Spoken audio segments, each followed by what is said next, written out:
Bom dia, tudo bem? Hoje é 31 de janeiro, portanto, amanhã toma posse em todo o Brasil as assembleias legislativas, a eleição das mesas diretoras, as escolhas da presidente, o primeiro secretário, e como não pode ser diferente, no Brasil também acontece a eleição do Senado da República e da Câmara, da Assembleia, né, da Câmara dos Deputados. Portanto, amanhã se define como é que ficam constituídos os três poderes da República. O STF a gente tem já constituído, ele é instável, não há mudanças. O Executivo, o presidente Lula já assumiu no dia 1º de janeiro e agora no dia 1º de fevereiro escolhe-se o presidente da Câmara e o presidente do Senado Federal. O presidente do Senado Federal é o presidente do Congresso Nacional. Quando se reúnem as duas casas, é ele que coordena os trabalhos. Mas na linha de sucessão de ocupar a presidência, no caso do vice-presidente estar impedido, é o presidente da Câmara que assume a presidência da República. Mas eu quero colocar aqui para vocês rapidamente que há um debate na Câmara Federal, ou pelo menos no Brasil, pela imprensa, pelos analistas políticos, de que o Lula fechou com Arthur Lira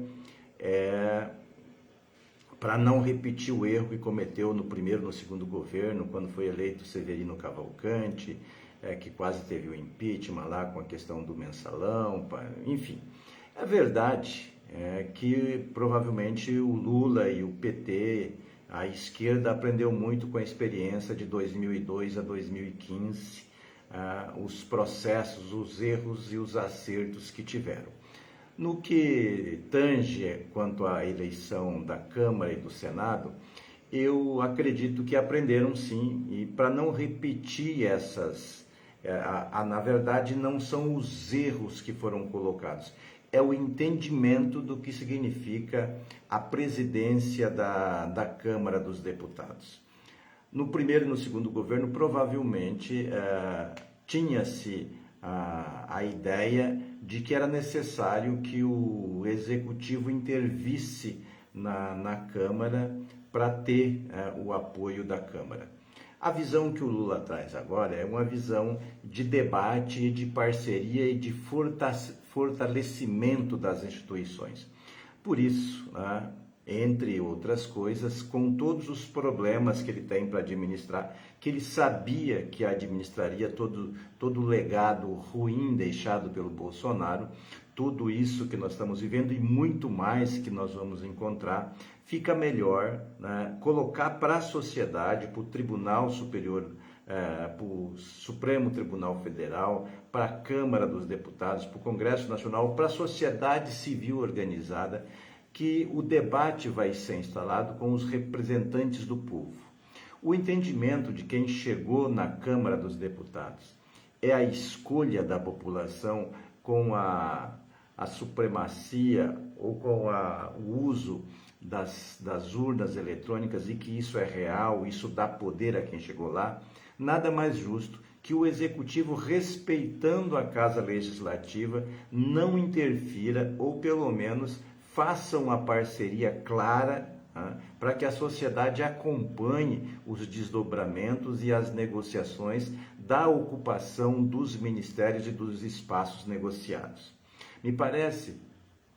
que essa postura do atual governo é bastante clara e é muito boa para a democracia, muito boa para as instituições, para o fortalecimento daquilo que traz a Constituição de 88 com a repartição dos poderes na República. Ao STF cabe, quando não houver nenhuma capacidade de diálogo ou que alguma das partes estiverem interferindo claramente na Constituição, que a população recorra ao STF. Que o STF é para julgar os pleitos da sociedade civil organizada, dos partidos políticos, quando um desses poderes, ou o executivo ou o legislativo, qualquer uma dessas partes, ou da própria sociedade civil, que ela esteja tentando ir além da Constituição. Portanto, me parece que a visão nesse governo Lula é de que o debate político vai ser feito, que não haverá nenhuma proposta colocada sem nenhum debate com a sociedade civil organizada e sem que isso passe pelas casas legislativas. Claro que é necessário que a chamada sociedade civil organizada, de fato se organiza, de fato faça o debate das questões nacionais colocadas, para que isso possa reverberar e acontecer o debate e ser aprovado aquilo que a base social reivindica. Insisto na visão que esse governo agora tem, de que o Estado tem que proteger aquelas pessoas que não têm acesso ao poderio do Estado, à educação, à saúde, enfim, à moradia, ao emprego, ao direito da alimentação 3 vezes por dia, aquelas pessoas que são desprotegidas de fato pelo Estado, como é o caso que nós estamos vendo agora, a população Yanomami, que todo o aparelho do Estado, toda a parte protetora do Estado esteja a serviços dos Yanomamis, assim como a gente espera que a população periférica, desempregada, faminta, sem acesso à educação, sem acesso à saúde, a população desinformada, que o Estado desça para elas para protegê-las. Portanto, essa eleição de amanhã, que vai constituir o colegiado que vai comandar as casas legislativas no Brasil, o Senado e a Câmara Federal, eu espero que aquele que vencer, que esteja... claro que, em primeiro lugar, vão olhar seus interesses, claro que, em primeiro lugar, vai uma questão de classe, de organização, vai zelar pelo interesse daqueles que o ajudaram a chegar até lá, mas que tenha um olhar democrático, que tenha um olhar para os principais rincões do Brasil, que precisa do aparelho do Estado para sobreviver. É isso que eu espero, que amanhã, seja Lira, seja o deputado do PSOL lá, o Chico Alencar, no Senado seja o Pacheco, seja o Rogério Marinho, qualquer um deles, que apesar de seus interesses políticos, apesar de toda a carga ideológica que possa vir, que eles tenham o olhar para os seus, né, que mais precisam da proteção do Estado. Eu não sou daqueles que diz que a luta ideológica tem que ser deixada de lado, não. Eu acredito que principalmente na política, todos têm um lado, todos têm os seus interesses, mas que esses interesses sejam menores que o interesse da população mais sofrida do Brasil. Portanto, é esse o espírito que a gente vai viver de 31, de hoje até amanhã, apesar de todas as questões que estão acontecendo no Brasil, a autorização